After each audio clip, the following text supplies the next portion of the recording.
আমি আপনাদেরকে আরেকটা যুক্তি দিতেছি। হতে পারে কোনোদিন সকালে উঠা দেখবেন মসজিদ নাই, হাদিসে আছে। কোনোদিন সকালে উঠা দেখবেন মসজিদ নাই, উঠায় নিয়ে নিবে আল্লাহ। দুনিয়া যখন ধ্বংস করবে এর আগে আল্লাহ মসজিদ উঠায় নিয়ে যাবে। উঠা সকালে উঠা দেখবে মসজিদ নাই, উঠায় নিয়ে গেছে।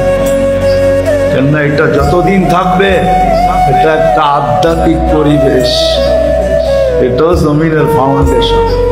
মসজিদ গুলা কিয়ামতের আগে উঠায় নিয়ে মুসলমান দেখবে একদিন সকালে উঠা দেখবে কোরআন পড়া আছে কিন্তু একটা অক্ষরও নাই,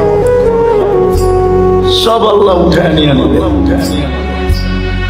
তখনই পরিপূর্ণ সিগন্যাল আসবে এখন আমরা ধ্বংস করতে চলছি, যা তৈরি করছি তা ধ্বংস করা।